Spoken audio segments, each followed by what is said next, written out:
So you're starting out as a travel documentary photographer. What do you do first? Do you build up your photography kit, or do you choose travel, experiences? This is a question that many of you will face, or perhaps have already faced. There's a very thin line between having a good enough kit, one with which you'll photograph that you'll use to the fullest, and having a kit that's a bit of an overkill. That's kind of better than your current skill level. I am driving around a region called Jujuy in North Argentina. I want to film this video outdoors against a nice backdrop rather than in a room. And you can see that there are some spectacular spots here. Makes sense to take advantage, right? I feel that because of the marketing, and the marketing is amazing, but when new gear comes out, often my first instinct is just to say, hey, I want it, I've got to have it. Do you get that too? Sometimes? I think it's pretty inevitable. You get FOMO, the fear of missing out, and you really do feel like you're missing out if you don't at least have a certain level of camera and at least a bit of a lens collection. There are just so many hard to resist traps thanks to the marketing.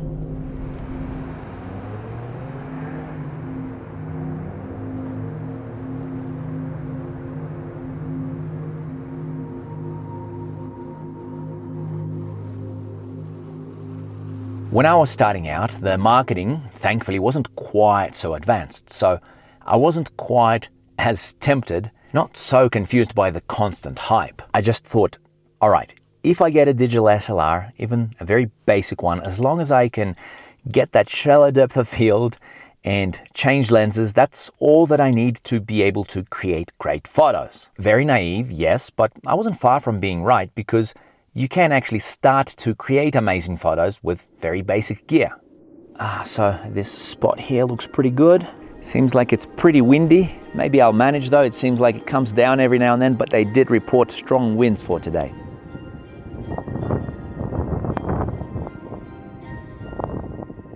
Anyhow, I asked myself, should I spend my money on gear and build up a pro kit, or should I travel? I chose to travel.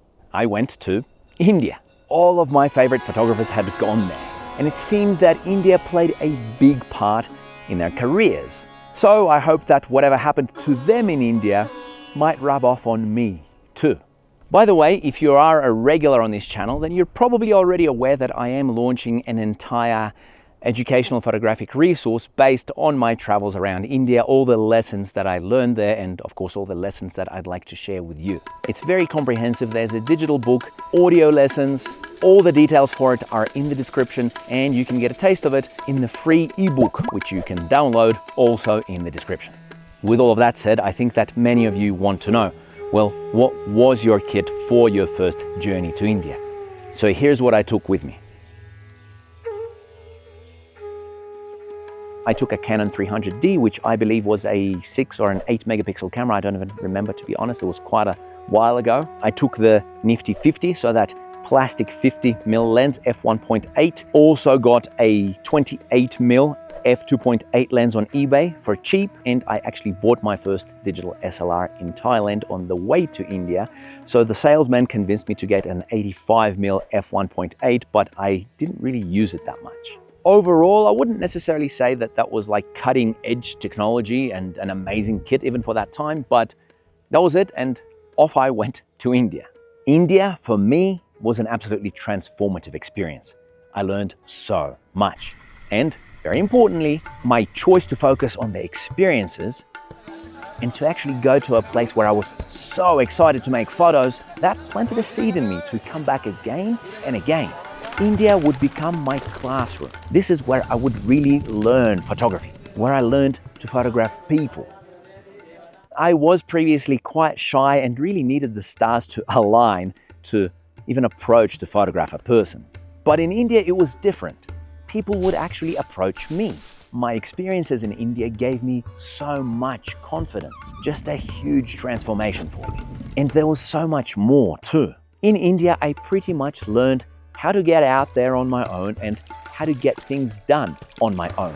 how to research in the field, how to find the subjects they're interested in. I learned how to get access to these subjects. You cannot learn these things in any photo school. You have to learn from life, from travels, sometimes making mistakes. And you can't just hope to get sent on an assignment where everything is lined up for you and you learn that way. No, you must learn to do all of this, and then assignments might come. There was a very important personal aspect that also happened to help out a lot with my photography. During that first journey to India, I made a lifelong friend. His name is Hardik.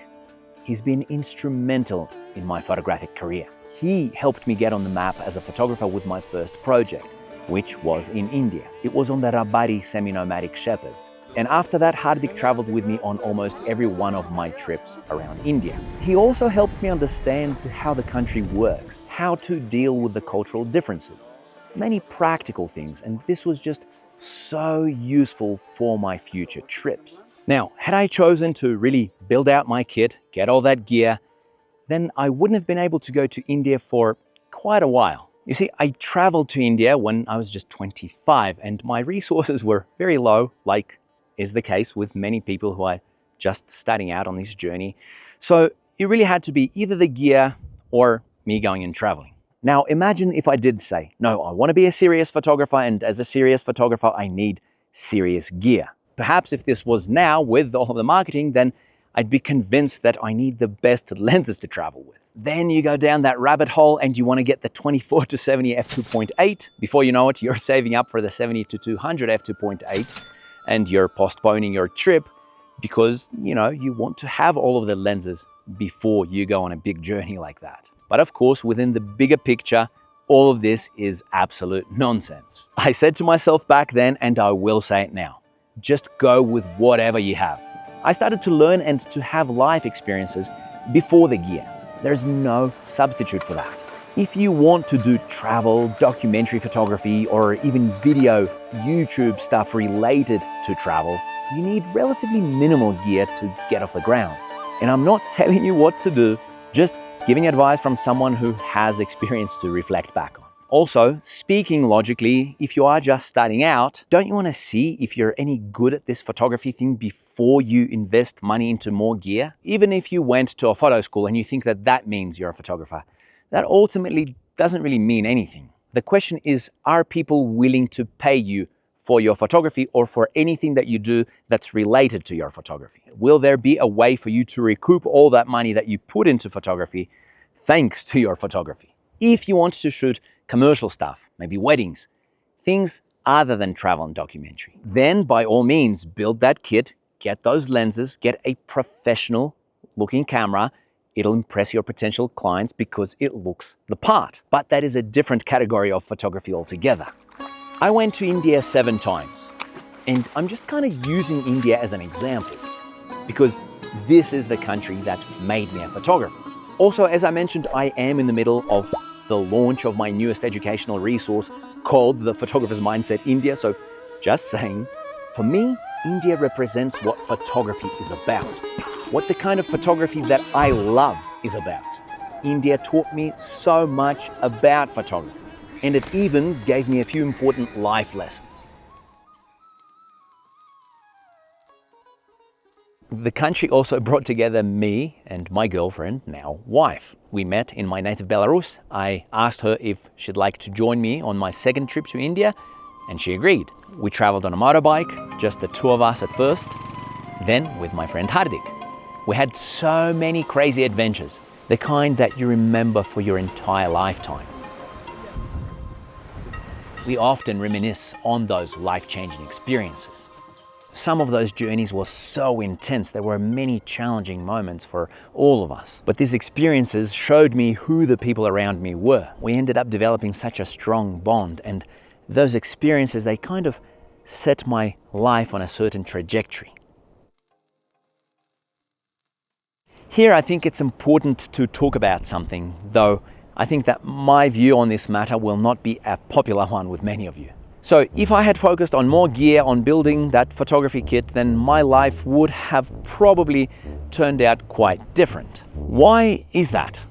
Well, this is where my unpopular view comes in. Yeah, I don't think this is gonna work out outdoors. At least I got some footage with a nice background. I'll probably have to shoot the rest in the car. These gusts of wind are just getting more and more frequent. All right, back to my unpopular viewpoint.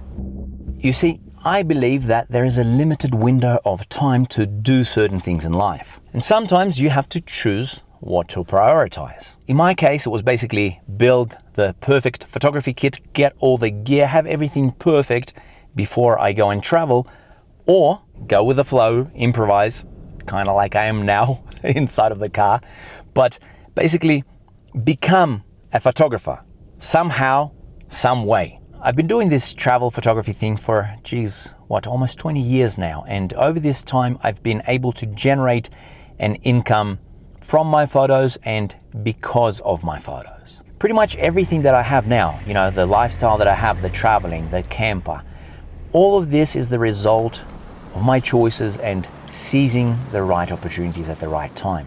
In my humble opinion, this window to try things out, to take risks, it's really, really wide open all the way until our early 30s. And then it gradually starts to close. Of course, it's not like all doom and gloom if you miss out before your early 30s, and it's not like there aren't exceptions. But generally, and I am talking generally from my experience, from the experiences of people around me, generally by the time that you reach your mid-30s, things are just different. And I don't know, maybe by your mid-30s you're tied to a home loan. Maybe it's harder to quit your job. Maybe you have a family and you cannot take quite the same risks that you used to take. I'll be completely honest and I'll say that I would have not done any of those India journeys with my daughter Mia while she's still small. I mean, riding a motorbike through insane traffic, challenging roads, being in remote places far from decent medical care, I just would not have taken that risk. And this would also mean that I wouldn't have all those images that came with the risk. Again, by no means am I saying that you absolutely cannot do certain things once you reach a certain age. What I am saying is that certain things are better suited for certain periods of your life. It's as simple as that.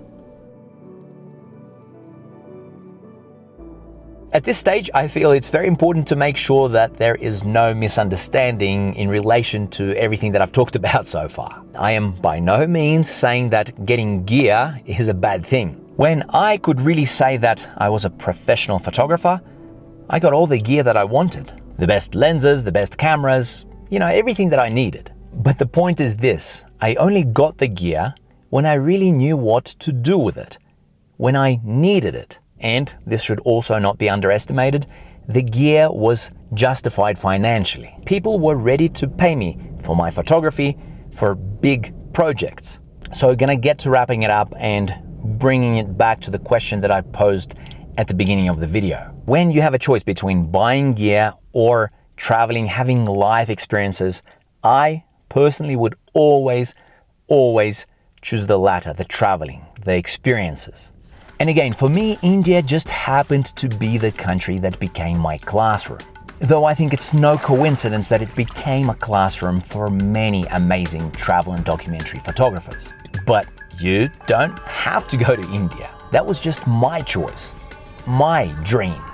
You can go anywhere that you feel you might have valuable experiences. Go to South America, Europe, do a road trip around the United States or Australia. Almost any of these choices will be more beneficial for you as a travel and documentary photographer than building out your kit. Maybe this is not what you want to hear.